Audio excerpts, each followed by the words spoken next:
Job లేక ఇబ్బంది పడుతున్నారా? అయితే మెడికల్ కోడింగ్ మీకు మంచి ఆప్షన్. వెంటనే కాల్ చేసి కోర్సులో జాయిన్ అవ్వండి.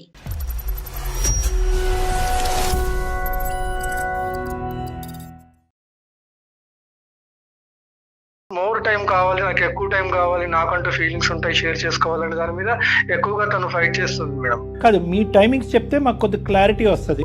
ఆఫ్టర్ ఆఫీస్ అవర్స్ కూడా మాకు ఎక్కువగా బిజినెస్ మీట్స్ అవి ఎక్కువగా మేము కమ్యూనికేట్ అవ్వాల్సిన అవసరం ఉంటుంది. బ్రేక్ఫాస్ట్, లంచ్, డిన్నర్ 3 బయటేనా? మాక్సిమం అట్లనే అయిపోతుంది సార్ నాది ఎవ్రీడే. మరి ఆవిడ వండి ఆవిడే తినాలి. తను చేసిన తప్పు ఏంటంటే సార్, ఒక నడిపే పడితే ఇల్లీగల్ ఎఫ్ఐఆర్ పెట్టుకుంది సార్ తను.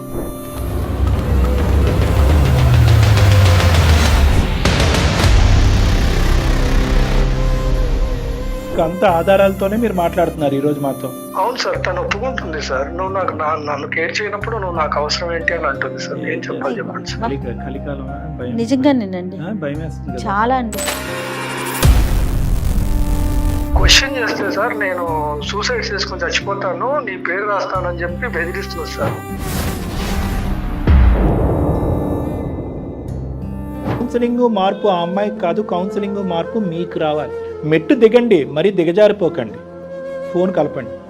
నువ్వు పబ్బులకి, సినిమాలకి, షికార్లకి ఇచ్చినంత టైం నాకు ఏ రోజైనా టైం ఇచ్చావా?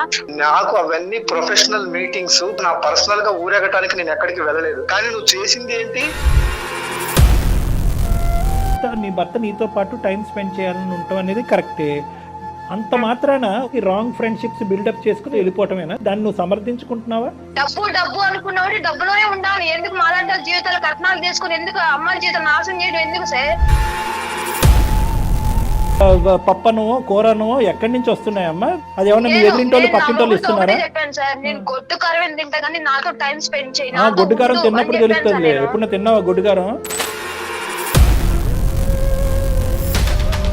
నార్మల్ గా మాట్లాడుతూ నార్మల్ గా ఉంటాం సార్, అంతే. అంత రిలేషన్ అంతా కూడా ఏం లేదు సార్. వాళ్ళకి ఆల్రెడీ మ్యారేజ్, పిల్లలు ఉన్నారు సార్.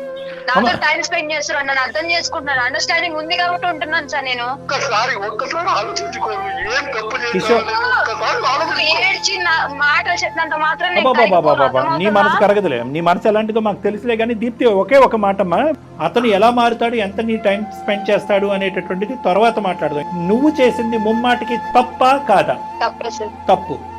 ఫస్ట్ నా భర్త కరెక్ట్ గా ఉంటే నేను బయటకు వెళ్ళేదాన్ని కదా అది అతనితో మాట్లాడు. నేను మారుతాను సార్. ఫస్ట్ నేను చేసిన తప్పులన్నీ ఒప్పుకుంటాను సార్ నా భర్త ముందు. నా తరపు నుంచి ఏమన్నా మార్చుకోవడానికి కూడా నేను సిద్ధంగానే ఉన్నా. నేను మనస్ఫూర్తిగా చెప్తున్నాను, నన్ను క్షమించు. Both of you very good, all the best. అందమైన జీవితం కార్యక్రమానికి స్వాగతం. నమస్తే కళ్యాణ్ గారు. నమస్తే జయ గారు. కళ్యాణ్ గారు, కిషోర్ అనే ఒక అబ్బాయి మనకి మెయిల్ చేశారండి. మేడం, వర్క్ లైఫ్ని, ఫ్యామిలీ లైఫ్ని ఎవరమైనా సరే బ్యాలెన్స్ చేసుకోవాలి. Work life balance. ఈ బ్యాలెన్స్ చేసుకోవటంలో వచ్చిన లోపం, ఇబ్బంది జీవితానికి అది ఒక పెను ప్రమాదంగా మారిందండి కిషోర్ వ్యవహారంలో. ఒకసారి కాల్ చేస్తాను, మీరే స్వయంగా మాట్లాడండి. తప్పకుండా మేడం.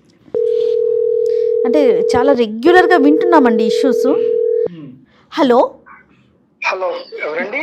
నమస్తే అండి కిషోర్ గారు, నేను జయానండి, సుమన్ టీవీ నుండి. నమస్కారం మేడం. నమస్తే అండి.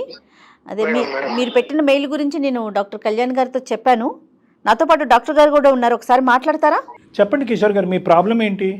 సార్, యాక్చువల్ గా నేను ఒక రియల్ ఎస్టేట్ కంపెనీ కన్స్ట్రక్షన్స్ దాంట్లో మేనేజర్ గా వర్క్ చేస్తున్నాను సార్. నేను మేనేజర్. మీ వయసు ఎంత అండి? సార్, నా వయసు వచ్చి 32 సార్. పెళ్ళి ఎంతకాలం అయింది? 2 years అవుతుంది సార్ మా మ్యారేజ్ అయ్యి. తను ఏంటంటే సార్, నాకు టైం ఇవ్వట్లేదు, నన్ను పట్టించుకోవట్లేదు, నన్ను అటు తీసుకెళ్ళట్లేదు, ఇటు తీసుకెళ్ళట్లేదు అనేసి. అంటే టైం ఇవ్వకపోవటం అంటే మీ వర్క్ టైమింగ్స్ ఏంటో ఫస్ట్ చెప్పండి. వీకెండ్ లో అయినా ఇంట్లో ఉంటారా, ఉండరా? వీకెండ్స్ తో కూడా ఏంటంటే మాకు కంపెనీ ఈ ఎగ్జిక్యూటివ్ వీళ్ళతో కొంచెం ఎక్కువగా ఉంటుంది సార్. అంటే మీటింగ్స్ ఉంటాయి. వర్క్ టైమింగ్స్ ఏంటండి మీవి? పర్ఫెక్ట్ టైమింగ్ అని చెప్పలేను సార్. అంటే ఎక్కువ వర్క్ మీద టైమింగ్ ఎక్కువ ఉంటుంది. అవును సార్, అవును. పిల్లలండి? ఇంకా లేదు సార్. ఆవిడ ఏమైనా వర్క్ చేస్తున్నారండి మేడమ్? మేడం వచ్చేసి ఒక 6 months తను జాబ్ చేసింది సార్ బయట. తర్వాత తనకి ఎందుకో ఇంట్రెస్ట్ లేదని చెప్పింది. నేనేమి పట్టించుకోలేదు సార్. తన ఇష్టానికే నేను వదిలేశాను.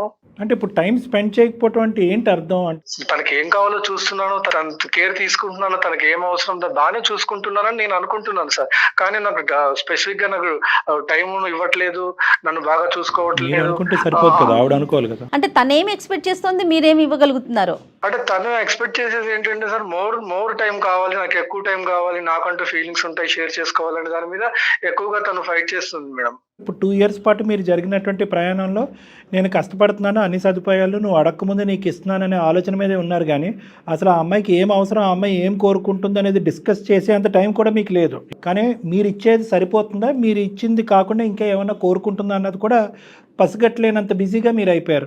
నా వెర్షన్ కూడా కొంచెం ఆలోచించాలి కదా సార్. మీ వర్షన్ ఏంటి చెప్పండి. మీరు నా ప్రొఫెషనల్ టెన్షన్స్ ఏంటని తను కూడా ఆలోచించాలి కదా. కరెక్ట్ కాదు, మీ టైమింగ్స్ చెప్తే మాకు కొద్ది క్లారిటీ వస్తుంది. ఎర్లీ మార్నింగ్ 7 వరకు వెళ్ళిపోతుంది సార్, కొంచెం లేట్ నైట్స్ అవుతుంటుంది. మాకు ఆఫ్టర్ ఆఫీస్ అవర్స్ కూడా మాకు ఎక్కువగా బిజినెస్ మీట్స్ అవి ఎక్కువగా మేము కమ్యూనికేట్ అవ్వాల్సిన అవసరం ఉంటుంది, ఎగ్జిక్యూటివ్స్ తో డిస్కషన్స్ ఉంటాయి, చాలా వరకు ప్రొఫెషనల్ గా బిజీగా ఉంటుంది సార్. బ్రేక్ఫాస్ట్, లంచ్, డిన్నర్ 3 బయటేనా? మాక్సిమం అట్లనే అయిపోతుంది సార్ నాది ఎవ్రీడే. మరి ఆవిడ వండి ఆవిడే తినాలి. బయట వచ్చేసి జాబ్ ఎంత కాంపిటీషన్ ఉంది అన్ని రకాలుగా తెలుసు కదా మేడం. ఇప్పుడు నేను దాన్ని ఏదన్నా నేను స్కిప్ చేయగలిగితే రేపొద్దున నా ఎంప్లాయ్మెంట్ అనేది కూడా సెక్యూర్ లేకుండా ఉంటుందనే ఆ భయంతో కూడా ఎక్కువ వర్క్ చేయాల్సి వస్తుంది సార్. తనకు కూడా అర్థం కావట్లేదు సార్, అది ఇదైపోతున్నాను సార్. తన వల్ల చాలా నేను మెంటల్ గా ఫిజికల్ గా చాలా వీక్ అయిపోయాను సార్. నిజంగా ఇంత కష్టపడేది మీరైనా మేమైనా ఎవరి కోసం అంటారండి? అది మన ఫ్యామిలీ కోసమే కదా మేడం. ఇది అయితే క్లియర్ గా ఉన్నారు కదా? అవును మేడం. రైట్. అసలు సమస్య ఏంటండి మరి? ఈ సమస్య అంటే మీకు అది ఎలా చెప్పాలో అర్థం కావట్లేదు మేడం. ఏముందండి, ఇప్పుడు మీరు టైం స్పెండ్ చేయట్లేదు, మీ భార్య టైం స్పెండ్ చేయాలి అని అంటుంది, అంతే కదా సమస్య. దీన్ని ఎలా మీకు షేర్ చేయాలో నాకు అర్థం కావట్లేదు సార్. అంటే కొంచెం మీరు ఉన్నది ఉన్నట్టుగా చెప్పండి. సమస్య పరిష్కారం గురించే కదా మీరు వచ్చింది మా దగ్గరికి. ఇక్కడికి వచ్చి మీరు ఆలోచిస్తే కష్టం. తను చేసిన తప్పు ఏంటంటే సార్, ఒక నడిపేవాడితో ఇల్లీగల్ ఎఫ్ఐఆర్ పెట్టుకుంది సార్. తనతో రిలేషన్కి వెళ్ళింది సార్. అసలు వినటానికి, ఆలోచించడానికి, ఊహించుకోవడానికే చండాలంగా ఉందండి. ఇది మీకు ఎలా తెలిసింది? ఎప్పటి నుంచి జరుగుతుంది ఇది? నాకు ఫస్ట్ కొంచెం డౌట్ వచ్చి దాన్ని నిలదీసి అడిగాను సార్. అడిగితే ఏం డౌట్ వచ్చింది? మీరు ఏం చూడటం వల్ల మీకు డౌట్ వచ్చింది? తను 6 months అప్పుడు జాబ్ చేసింది సార్, మానేసింది. ఎవరైతే జాబ్ చేసే వ్యక్తి ఉన్నారో అతను నేను కనుక్కున్నాను సార్. ఇదంతా అంటే నాకు విషయం క్లారిటీ వచ్చిన తర్వాతనే నేను మీతో పంచుకుంటున్నాను. అంత ఆధారాలతోనే మీరు మాట్లాడుతున్నారు ఈ రోజు మాతో. అవును సార్, తను ఒప్పుకుంటుంది సార్. నువ్వు నాకు నన్ను కేర్ చేయనప్పుడు నువ్వు నాకు అవసరం ఏంటి అని అంటుంది సార్. ఏం చెప్పాలి చెప్పండి సార్. కలికాలమా? నిజంగానేనండి, భయం వేస్తుంది కదా చాలా అండి. ఫస్ట్ 6 months పాటు మీరు పెళ్ళి అయిన తర్వాత ఆవిడ ఉద్యోగం చేసుకుంటుంది, ఆవిడ బిజీగా ఉంది, మీరు బిజీగానే ఉన్నారు. సో ఇది వంక కింద చూపెడుతూ ఆవిడ అలా కొట్టుకుపోతుందా, లేదంటే వాస్తవానికి ఇది ఒక నిజమైనటువంటి కారణం అనేది మీకు అర్థమవుతుందా? అంటే టైం ఇవ్వలే అని ప్రతి ఒక్కళ్ళు ఇలా చేస్తారా సార్? లేదండి, ఇవన్నీ కూడా less than 0.1% అన్నట్టు నేను అనుకుంటున్నానండి. ఇది ఎక్కడా జరగదండి. బిజీగా ఉన్నంత మాత్రాన సంబంధాలు, బంధాలు తెంచేసుకుని ఇష్టం వచ్చినట్టు అడ్డదారుల్లో పోవటం అనేటటువంటిది ఎక్కడా జరగదు. తను నిలదీస్తే తన సమాధానం ఏంటో తెలుసా సార్? చెప్పండి. నన్ను నిలదీసే రైట్ లేదు అని చెప్తూ సార్. ఇంకొకటి తను అంటుంది ఎక్కువగా నువ్వు నన్ను ఈ విషయంలో క్వశ్చన్ చేస్తే సార్ నేను సూసైడ్ చేసుకుని చచ్చిపోతాను, నీ పేరు రాస్తానని చెప్పి బెదిరిస్తున్నారు సార్.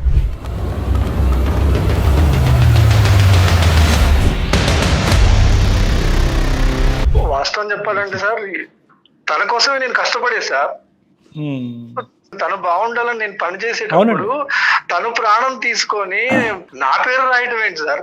అమ్మాయి శారీరకంగా చనిపోవాలన్న ఆలోచన ఇప్పుడు వచ్చినా కూడా మానసికంగా అమ్మాయి ఎప్పుడో చచ్చిపోయినట్టు అండి. ఎందుకంటే విలువలు లేనటువంటి జీవితం ఇంకెందుకండి, ఉండి ఏంటి పోయి ఏంటి అంటే ఇలా మాట్లాడుతున్నానని అనుకోకండి. అన్నీ తెలిసినటువంటి అమ్మాయి ఇలా ప్రవర్తిస్తుందని నేను అనుకోవట్లేదు. ఓకే, ఆ అమ్మాయి చెప్పడానికి ఈరోజు ఏదో కారణం చెప్పాలి కాబట్టి నువ్వు నాకు నచ్చట్లేదు అనేటటువంటి అంశం ఒక కారణం కింద చూపెట్టాలి కాబట్టి ఇది ఒక కారణం కింద చూపెడుతుందేమో, అది ఇతను నమ్మాల్సినటువంటి వస్తుందేమో. ఓకే, పెద్దల పంచాయతీ ఏమైనా జరిగిందా? పెద్దవాళ్ళు ఎవరికైనా తెలిసిందా? ఇంతవరకు లేదు సార్. అంటే దీన్ని ఎలా బయటకి తీసుకురావాలి, ఎవరికి చెప్పాలి అనే దాని గురించి మానసికంగా బాగా కురింగిపోయినాను సార్ నేను. ఇది ఎవరికి చెప్పలేనటువంటిది లేండి, కానీ ఒక 2 ప్రశ్నలు అడిగిన తర్వాత ఏ దిక్కును పోవాలో మనకు అర్థం అవుతుంది. ఇది తెలిసి మీరు ఆ అమ్మాయిని తెలిసి ప్రశ్నించి నిలదీసి ఎంతకాలం అయిందండి? సార్ నేను నిలదీసి కూడా దాదాపు 3 నెలల పైనే అయింది సార్. మరి అప్పటి నుంచి ఇప్పటి వరకు మీరిద్దరు కలిసి ప్రయాణం చేస్తున్నారా? ఇంట్లో ఉంటున్నాం అంతే, తన పని తను చూసుకుంటుంది, నా పని నేను చేసుకుంటున్నాను. నువ్వు చెప్పొచ్చు కదా నీ బాధ ఇంత ఉందిగా అని చెప్పొచ్చు, బయట సుఖాలను కోరుకో అంత ఇదే ఉంది ఇందులో అని మీరు అడగలేదా ఒక్కసారి కూడా? నన్ను ఇండైరెక్ట్ గా నన్ను బెదిరిస్తుంది సార్. నన్ను అసలు నేను ఏం చేయలేదు, దానికి నాకు ఆన్సర్ రావట్లేదు. ఇప్పుడు నేను బయటికి వెళ్ళి ఇంటికి వచ్చే వరకు నాకు టెన్షన్ సార్. అసలు ఇంట్లో తను ఎలా ఉంది, నిజంగా అనుకున్నది ఏదైనా చేస్తే నా పరిస్థితి ఏంటి అని అసలు ఎంత మానసికంగా కృంగిపోయినాను సార్. అసలు ఎందుకు ఇంత పరువు తక్కువగా ఆలోచించేటటువంటి వ్యక్తిత్వం ఉండేటటువంటి భార్యని నీ పక్కన పెట్టుకుని ఇతని భార్య అన్నట్టుగా ఎందుకు ఉంచాలి మీరు? ఏముంది ఆ అమ్మాయి దగ్గర నుంచి మీరు పొందినటువంటి అంత గొప్పతనం ఏముంది 2 years? సార్ మొదటిది తనంటే నాకు ఇష్టం సార్. ఎందుకో తెలియదు మనకి. తను మీరు ఎందుకు భరించాలని మీరు అడుగుతున్నారు. అవును సార్, ఇప్పుడు మా ఇద్దరి మధ్యలో ఏం జరిగింది, తనేం చేసింది, నేనేం చేసింది అనేది మా ఇద్దరికే తెలుసు సార్. బయటికి తెలిస్తే సమాజం ఏమనుకుంటా సార్? ఆ డిస్కషన్ లోకి వెళ్ళాలంటే చాలా లోతుగా వెళ్ళవచ్చు, సమాజం వర్సెస్ మనస్సాక్షి గురించి.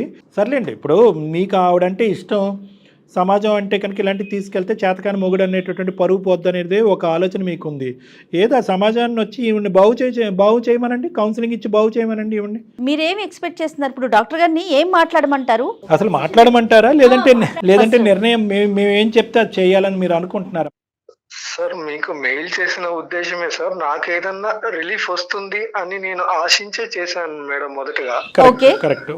అయితే మేడం తను అంటే నాకు ఇష్టం మేడం. ఇప్పటికైనా తను మారి తన తప్పు తను తెలుసుకుంటే కూడా నేను క్షమించడానికి సిద్ధంగానే ఉన్నాను. మీరు చేసినటువంటి తప్పు ఏమన్నా ఉన్నది అంటే కనుక అది చొక్క మాత్రమే.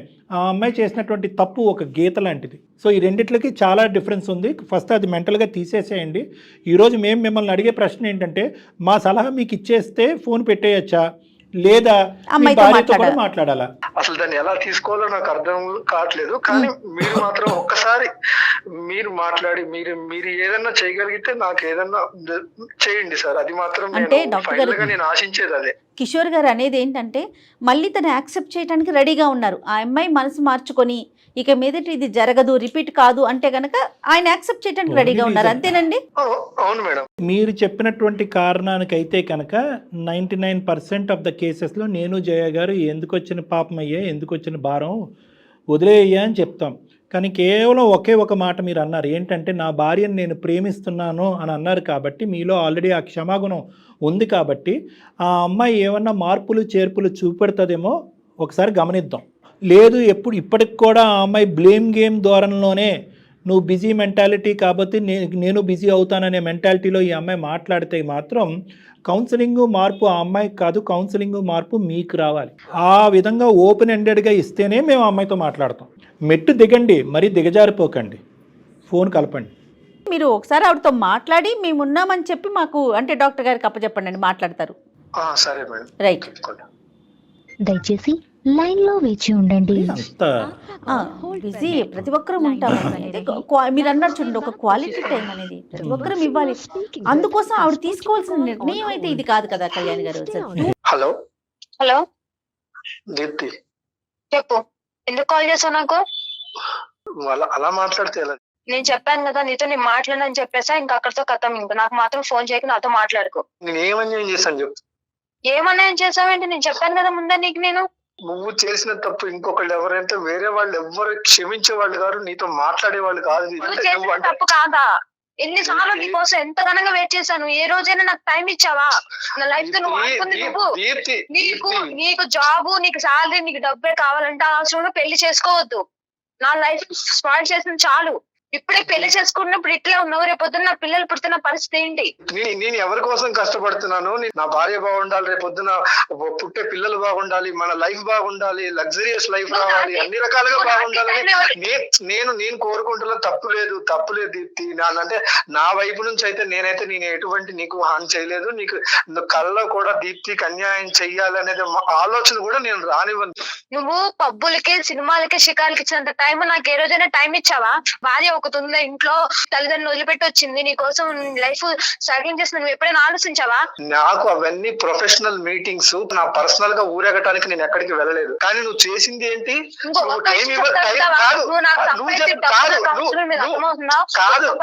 నాతో ప్రేమగా మాట్లాడు, నాతో ఉండు. సంపాదించే డబ్బు నాకు అవసరం లేదు. అంటే బిజీగా ఉన్న భర్తలందరికీ కూడా భార్యలు ఇలానే చేస్తారా? నేను దేనికి సమాధానం చెప్పినంత అవసరం లేదు. ఎవరైనా సరే జాబ్ చేసే పర్సన్ పిల్లలతో ఉండట్లేదా, టైం స్పెండ్ చేయట్లేదా చెప్పు. నేను ఏదైనా ఫంక్షన్ కి వెళ్తుంటే నీ మొగుడేడమ్మా అని చెప్పి అడుగుతున్నారు. నేనేం సమాధానం చెప్పను? నాతో ఉండట్లేదు, బయట వాళ్ళతో తిరుగుతున్నా, నేను చెప్పుకోను సమాధానము. నేను ఎవరితో తిరిగా నా నేచర్ ఆఫ్ డ్యూటీ, నా నేచర్ ఆఫ్ బిజినెస్, నా నేచర్ ఆఫ్ ప్రొఫెషనల్ వర్క్ నాది డిఫరెంట్. ప్రతి ఒక్క మనిషికి ఒక్కొక్క వర్క్ లో ఒక్కొక్క లైఫ్ స్టైల్ ఉంటుంది. నన్ను అర్థం చేసుకుంటావేమనుకున్నావు, కానీ నువ్వు చేసిన పనికి సమాధానం ఏంటి? నన్ను నువ్వు మానసికంగా కృంగదీసి నువ్వు చేసిన పని సమాధానం చెప్పు. నువ్వు సమాధానం చెప్పు. 3 నెలల నుంచి నరకం అనుభవిస్తున్నా తెలుసా నీకు? ఫైనల్ గా ఒక విషయం చెప్తున్నా నేను, కానీ నువ్వు ఎన్ని చేసినా గానీ నేను క్షమించగలుగుతున్నానంటే నువ్వంటే నాకు ఇష్టం కాబట్టి. సరే తెలిసి చేసావా తెలియక చేసావా నేను దాని గురించి నేనేమో దాని గురించి పూర్తి డీటెయిల్స్ కి వెళ్ళట్లేదు. నేను దాని గురించి నేను ఇప్పుడు ఆలోచించట్లేదు. మానసికంగా చచ్చిపోయి ఉన్నాను. ఒకటే ఒక కారణంతో, ఒకటే ఒక సమాధానం ఏమైనా దొరుకుతుందని చెప్పేసి నేను డాక్టర్ గారికి వాళ్ళకి నేను ఒక్క మెయిల్ పెట్టాను.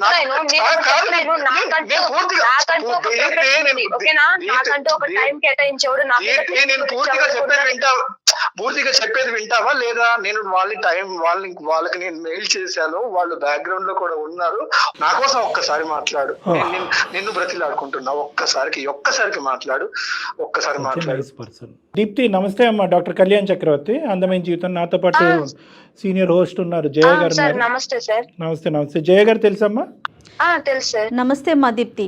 నమస్తే మేడం. మరోలా అనుకోవద్దు, మొత్తం మీ కన్వర్జేషన్ మొత్తం మేము కూడా వింటూ ఉన్నాము. డాక్టర్ గారు నేను కూడా సైలెంట్ గా. మరి ఇంత చక్కగా మాట్లాడుతున్నా నువ్వు, మా ప్రోగ్రామ్ చూసేటటువంటి వాళ్ళు కూడా ఇటువంటి పక్కదో పడుతున్నారు అనేటటువంటిది మాకు చాలా బాధ కలిగిస్తుందమ్మా. అంటే మేము 4 పాఠాలు నేర్పించడానికి మేము ఈ కార్యక్రమం మొదలు పెడితే, నీలాంటి తెలివైన చదువుకుని ఉద్యోగం చేసేటటువంటి ఆడపిల్లలు కూడా ఇలా పక్కదోవులోకి వెళ్ళి పిచ్చి పనులు చేస్తే ఏంటమ్మా అర్థం? సార్ నేను జాబ్ చేశాను సార్. నా భర్త ఇబ్బంది పడిపోతున్నాడు, నా భర్త టైంకి తినట్లేదని చెప్పి నేను 6 నెలలు జాబ్ చేసి మానేశాను సార్ నా భర్త కోసము. ఓకే, మంచిది. నీ భర్త నీతో పాటు టైం స్పెండ్ చేయాలని ఉండటం అనేది కరెక్టే. భర్త టైం స్పెండ్ చేయట్లేదు అనేది కూడా అతను ఒప్పుకున్నాడు. అంత మాత్రాన ఈ రాంగ్ ఫ్రెండ్షిప్స్ బిల్డప్ చేసుకుని వెళ్ళిపోవటమేనా? అదేనా మీ తల్లిదండ్రులు మీ పెద్దవాళ్ళు నీకు నేర్పించింది? దాన్ని నువ్వు సమర్థించుకుంటున్నావా? ఈ వేరే వ్యక్తితో ఫ్రెండ్షిప్ రిలేషన్షిప్ ఏదో పెట్టుకున్నావు, నాకు తెలియదు ఏంది అన్నది, ఆ వివరాలు కూడా నేను అతన్ని అడగలేదు, నీ నోటు ద్వారా విందామని. అదేనా పరిష్కారం ఈ సమస్యకి? ఎందుకంటే ఇవ్వని నాకు టైం నాకు ఆడిస్తున్నాడు సార్. ఎందుకంటే ఇంట్లో ఉండి పిచ్చిదాన్ని అయిపోయాను సార్. ఎప్పుడో మార్నింగ్ వెళ్తాడు, ఈవినింగ్ వస్తాడు. నేను ఒక భార్య ఉన్నదాన్ని, ఒక పిచ్చిదాన్ని ఉన్నదాన్ని పట్టించుకోవాలి కదా సార్. నేను ఏమైనా షాపింగ్ సిరాకులకి ఏమైనా తిరగమని చెప్పట్లేదు. నాతో 10 నిమిషాలు ప్రేమగా మాట్లాడమని చెప్తున్నాను సార్. ఇక్కడ నీకు ఒక భర్తను పెట్టుకుని అటువైపు డైవర్ట్ అవటం అనేది తప్పు. కానీ ఈరోజు ఇంకొక మాట చెప్తే అతను గుండె అయిపోయి చచ్చిపోయేటట్టున్నాడు నీ భర్త. ఒక రెండు విషయాలు అడుగుతాను, క్లారిటీ. సరే, భార్యకి ఒక టైం ఇవ్వనోడు పెళ్లి చేసుకోకూడదు, సన్యాసికి ఉండిపోవాలి. ఇంకంతే. కాదు దీప్తి, డబ్బు అనుకున్నవాడు డబ్బులోనే ఉండాలి. ఎందుకు మాలాంటి జీవితాలు కట్నాలు చేసుకుని ఎందుకు అమ్మాయిల జీవితం నాశనం చేయడం ఎందుకు సార్? డబ్బు అనేటటువంటి వాడు పెళ్లి చేసుకోకూడదు అంటే కనుక రోజు నువ్వు పప్పనో కూరనో ఎక్కడి నుంచి వస్తున్నాయమ్మా? అది ఏమన్నా మీ ఎదురింటోళ్ళు పక్కింటోళ్ళు ఇస్తున్నారా? చెప్పాను సార్, నేను గొడ్డు కారం తింటా కానీ నాతో టైం స్పెండ్ చేయను. గొడ్డు కారం తిన్నప్పుడు తెలుస్తుంది. ఎప్పుడు తిన్నావా గొడ్డు కారం? డబ్బులు సంపాదించేవాడైతే డబ్బులు పెళ్లి చేసుకో, ఉద్యోగాన్ని నచ్చేవాడైతే ఉద్యోగాన్ని పెళ్లి చేసుకో అనేటటువంటి మాటలు అంత సులభంగా లేదమ్మా ఈ రోజులు, ఈ కాలంలో. తల్లిదండ్రులు తర్వాత చూసుకునేది హస్బెండే కదా సార్. లేకపోతే తల్లిదండ్రులు డబ్బులు ఎక్కువ పెళ్లి చేస్తారు అమ్మాయిలకి. భర్త చూసుకుంటాడు, భర్త ఉంటాడని కదా సార్ పెళ్లి చేస్తారు అమ్మాయిలకి. దీప్తి, అతను మీకు టైం ఇవ్వకపోవడం అనే దాన్ని మేము సమర్థించట్లా. ఖచ్చితంగా మీకు టైం ఇవ్వాల్సిందే. కానీ దానికి ఇదే మీరు పరిష్కారం?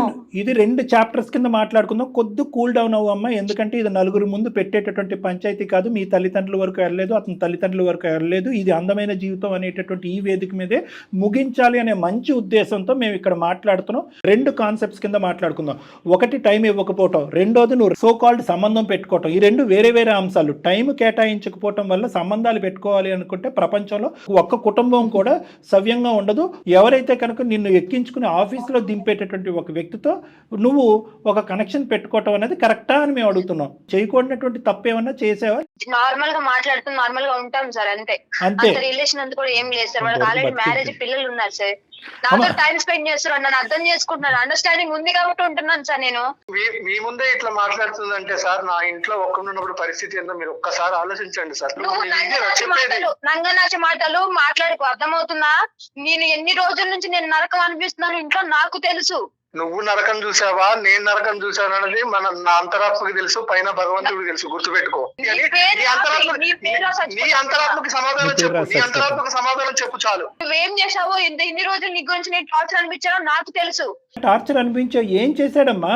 ఉద్యోగం చేసుకున్నాడమ్మా. ఆ ఉద్యోగంలో డిమాండ్ అతనికి ఏమి సరదా ఎక్కి కొవ్వెక్కి ఆఫీస్ లో కూర్చోట్లేదు. ఎప్పుడు ఇంటికి వస్తానా నేను ఎంత టైం మనతో పాటు రాదు సార్. మనం ఉన్న రిలేషన్షిప్ లో నాకు టైం అనేది ఉంటుంది సార్. అమ్మమ్మ మీరిద్దరు కలిపి సముద్రం అంత ప్రయాణం చేయాలి. 2 సంవత్సరాల్లో ఏమి మూడు ముళ్ళు ముచ్చటేమి కాదు. జీవితాంతం సుఖపడేటటువంటి దానికి ఓపిక ఓర్పు ఉన్నప్పుడే మీరు కష్టపడతారు. Make hay when the sun shines అంటారు పాత సామెత. అతను కష్టపడుతున్నాడు. అతను ఆఫీసులో కూర్చున్నంతసేపు ఏదో మీటింగుల్లో కూర్చున్నంతసేపు నీ గురించే స్మరించుకుంటున్నాడు. ఎప్పుడు వైఫ్ వెళ్ళిపోవాలి, ఎప్పుడు ఇంటికి వెళ్ళిపోవాలి, ఎప్పుడు వైఫ్ దగ్గరికి వెళ్ళాలి అని అనుకుంటున్నాడు.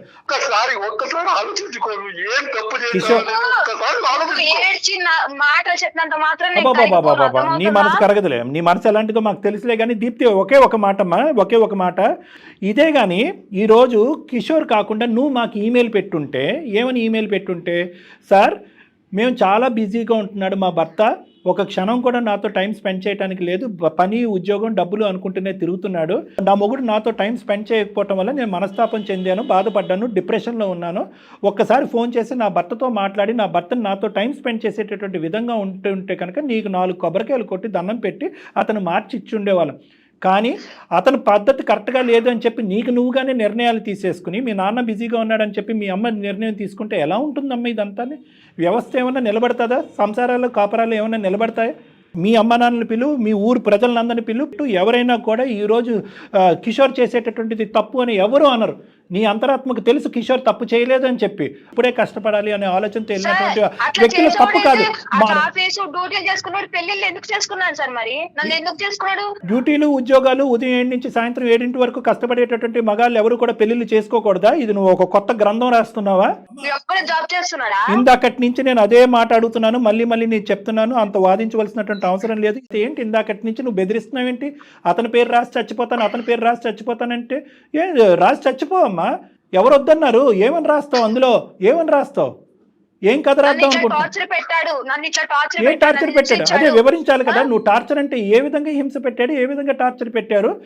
కర్రతో కొట్టాడా, కత్తితో కోసాడా, తాగొచ్చి తందనాలు ఆడాడా, ఏం చేశాడు? భార్య అక్రమ సంబంధం పెట్టుకుని ఇంట్లోంచి బయట పారిపోతే కనుక నేను అక్రమ సంబంధమే అంటానమ్మా. నువ్వు చెప్పినటువంటి దాన్ని ఈ విధంగా సమర్థించుకుంటూ అతను టైం స్పెండ్ చేయట్లేదు కాబట్టి నేను నాది ఇలా నడిపిస్తున్నాననే మాటని, ఆ వాదన నేను అస్సలు విన్ను. నీకు ముందు నుంచే ఆ అబ్బాయితో సంబంధం ఉంది, నీకు ముందు నుంచే ఆ అబ్బాయి అంటే అట్రాక్షన్ ఉంది కాబట్టి నువ్వు వెళ్ళిపోయావు అనేటటువంటిదే మాట్లాడతాను. నువ్వు నీ బ్యాడ్ హ్యాబిట్స్ మానుకోవటం గురించి ఈ అబ్బాయిని వర్క్ కట్ చేసుకోమంటాం అనేది అసలు ఎవరు సమర్థించరు. సార్ నా భర్తని పెళ్లి చేసుకున్న కాడి నుంచి నా భర్త తప్ప ఎవరిని అట్లా అనుకోలేదు సార్. గురించి ఆలోచించి టైం అంతా పెట్టి పిచ్చిదానిలాగా ఉండ్లో ఎప్పుడు వస్తాడని చెప్పి కడుపులు కాచుకొని కళ్ళతో ఎదురు చూసిన రోజులు ఉన్నాయి సార్. ఓకే, నువ్వు ఒక డిప్రెషన్ లో ఈ పని చేసావు అంటే కనుక అతనితో మేము మాట్లాడటానికి ఒక అవకాశం ఉంది. నా భర్త కరెక్ట్ గా ఉండి నాతో టైం స్పెండ్ చేస్తే నాకు ఓకే సార్. అంటే ఏంటమ్మా ఓకే అంటే? నాకంటే నేను కరెక్ట్ గా ఉంటాను సార్, తనతోనే ఉంటాను. నీ భర్త మారాలి అనేటటువంటి మాట ముందు ఫస్ట్ నేను మారుతాను సార్, నేనేదో తెలియక ఒక డిప్రెషన్లో నాకు ఒంటరితనం వల్ల బాధపడుతూ ఏం చేయాలో తోచక ఒక అనవసరమైనటువంటి అట్రాక్షన్కి నేను లోన్ అయ్యాను అనేది ఫస్ట్ నువ్వు నీ వైపు నువ్వు వేలెత్తి చూపెట్టుకుని మాట్లాడితే కనుక తర్వాత మిగతా అంశం మాట్లాడతాను. నువ్వు చేసింది తప్పా కాదా? ఆమెకు పశ్చాత్తాపం కనపడలేదు సార్, ఇప్పటికీ ఆమెకు పశ్చాత్తాపం లేదు. తప్పు చేశారని ఈ రోజు కూడా ఒప్పుకోలేకపోతుంది సార్. నాతో నీ భార్యతో నేను కరెక్ట్ గా ఉంటాను, నా భార్యకు ఒక టైం ఇస్తాను, నా భార్యతో ఉంటాను. నువ్వు చెప్పావా కట్టుకున్న మొగుడివి, పిల్లం ఉంటుంది, పిల్లంతో టైం స్పెండ్ చేయాలి, అమ్మా ఒకటి కిషోర్, ఇది 4 గోళ్ల మధ్యన నలిగేటటువంటి అంశం కాబట్టి నువ్వు ఇలాగా ఈ విధంగా ఇంత గాంభీరంగా ఇంత ఘాటుగా మాట్లాడుతున్నావు. కానీ ఇంకొక 10 మంది మీ అమ్మ నాన్న అటు ఇటు ఉంటే కనుక 2 చెంపలు వాయిస్తారు నీకు. ఇప్పటికైనా మారేటటువంటి అవకాశాన్ని ఆలోచించుకో. ఒకే ఒక మాట నేను అంటున్నాను, అతను ఎలా మారుతాడు, ఎంత నీ టైం స్పెండ్ చేస్తాడు అనేటటువంటిది తర్వాత మాట్లాడదాం. ఇందాకటి నుంచి చెప్తున్నాను, ఈ 2 వేరే అంశాలు. ఒక చొక్కా వర్సెస్ పెద్ద గీత అని అన్నాను. నువ్వు చేసినటువంటిది ముమ్మాటికి తప్పు, నేరం. నీ మనసాక్షి మీద చెయ్యేసుకుని నువ్వు చేసింది ముమ్మాటికి తప్పా కాదా? తప్పేనా? తప్పే సార్. తప్పు. ఓకే, ఇప్పుడు ఒకటైతే నువ్వు చెప్పావు అతనితో ఏదో రిలేషన్షిప్ ఏమీ లేదు, అతను నాతో మాట్లాడేవాడు, నేను అతనితో మాట్లాడాను, అక్కడ వరకు నీ క్యారెక్టర్ అనేటటువంటిది చాలా పదిలంగా ఉంది, అన్నిటికంటే ముఖ్యమైన అంశం. ఈ తప్పుకి పరిష్కారం ఏంటమ్మా? ఏ విధంగా నువ్వు కిషోర్ని క్షమాపణకు అడుగుదామని అనుకుంటున్నావు? ఫస్ట్ అది చెప్పు. నువ్వు తప్పు చేసావా అనేది 3 నెలలు బట్టి కిషోర్ నీ వెంట పడుతున్నాడు. ఒక్కసారైనా అవునండి నేను తప్పు చేశాను, నన్ను క్షమించండి, కానీ మీరు కూడా ఇలా మారండి అని అనుంటే అసలు మా వేదిక ఎందుకు? నువ్వు చేసినటువంటి పన్నే సమర్థించుకుంటున్నావు. ఆఖరికి ఈ కాల్ మొదలయ్యి అరగంట అయింది, నిన్నే నువ్వు సమర్థించుకుంటున్నావు. ప్రపంచంలో ఏ స్త్రీ కూడా సమర్థించుకోదు, నువ్వు సమర్థించుకుంటున్నావు. తప్పది. ఫస్ట్ నా భర్త కరెక్ట్ గా ఉంటే నేను బయటకు వెళ్ళేదాన్ని కదా అది అతనితో మాట్లాడు. సార్. నేను మారుతాను సార్. ఫస్ట్ నేను చేసిన తప్పులని ఒప్పుకుంటాను సార్ నా భర్త ముందు. భర్త ముందేటి? భర్త నీ ముందే ఉన్నాడు, మాట్లాడు, నీ భర్తతో మాట్లాడు. నేను ఇన్ని రోజులు నేను తప్పు చేశాను కాబట్టి నా మనస్ఫూర్తిగా చెప్తున్నా, ఇప్పటి నుండి నా నుండి ఎటువంటి మిస్టేక్స్ కానీ ఎటువంటి తప్పు కానీ జరగదు. ఇప్పటి వరకు నేను కరెక్ట్ గా ఉంటాను. నువ్వు మారుతానంటే నేను యాక్సెప్ట్ చేసి నీతో ఉంటాను. ఎవరైతే అబ్బాయితో ఈ అమ్మాయి ఒక పరిచయం పెంచుకుందో అది కేవలం మాట వరకే, ఫోన్ కాల్స్ మెసేజెస్ వరకే. వీళ్ళిద్దరి మధ్యన ఎటువంటి బంధము సంబంధము అక్రమ సంబంధం అంటూ ఏది లేదు అనేటటువంటిది ఆ అమ్మాయి కళాఖండిగా చెప్తుంది. అది నువ్వు నమ్ముతున్నావా కిషోర్? నేను నమ్ముతున్నాను సార్. మీ వైఫ్ క్లియర్ కట్ గా చెప్పింది, ఈ చండాలం అంతా దులుపుకుని కడుక్కుని ముందుకు వస్తాను, మనం హ్యాపీగా ఉందామని అడుగుతుంది. కానీ దానికి రిటర్న్ గా ఈ బంధాన్ని ఇలా పదిలంగా స్ట్రాంగ్ గా ముందు వెళ్ళాలి, 4 పిల్లలు కనాలి అనేటటువంటి ఆలోచనతో మీరు ముందుకు వెళ్ళాలంటే మీరేం చేస్తారు? మీరేం చేయాలనుకుంటున్నారు? నేను ఆత్మ పరిశీలన చేసుకున్నాను, రియలైజేషన్ కాదు. మీరు కాదు, అమ్మాయికి తెలియచేయండి, తను కదా నమ్మాల్సింది మిమ్మల్ని. గతం గురించి ఏం జరిగింది అనే దాని గురించి నేనైతే పూర్తిగా వదిలేదలుచుకున్నాను. ఖచ్చితంగా నేను నా తరపున ఏదన్నా పొరపాటు నీకు అనిపిస్తే మాత్రం దాన్ని కూడా నువ్వు చెప్పొచ్చు. ఇలా మారిపోయి మంచిగా ఉంటావు అనుకుంటే నాకు అంతకంటే సంతోషం అయితే ఏం లేదు. నా తరపు నుంచి ఏమన్నా మార్చుకోవడానికి కూడా నేను సిద్ధంగానే ఉన్నా. నువ్వు కరెక్ట్ గా ఉండి నాతో టైం స్పెండ్ చేసి మా ఫ్యామిలీతో ఉంటానంటే బీ హ్యాపీ. నాకు మధ్యం కలిసి ఉన్నా. నేను మనస్ఫూర్తిగా చెప్తున్నాను, నన్ను క్షమించు. Okay okay okay, very good, both of you, very good, all the best. అమ్మ ఒకసారి మీరు ఏమన్నా అంటే నన్ను లేదంటే ఎవరైనా కౌన్సిలర్ని ఒకసారి కలిస్తే కనుక ముఖ్యంగా ఈ వర్క్ లైఫ్ బ్యాలెన్స్ మీద ఒక 2 మంచి మాటలు కౌన్సిలింగ్లో కూడా చెప్పడానికి అవకాశం ఉంటుంది. ఎందుకంటే ఈ రోజు వరకు అతను పని తగ్గించుకోవటం, పని పెంచుకోవటం అనేది అతని చేతుల్లో లేనటువంటి పని. వాస్తవాలు నీకు తెలియాలి కాబట్టి చెప్తున్నాను దీప్తి.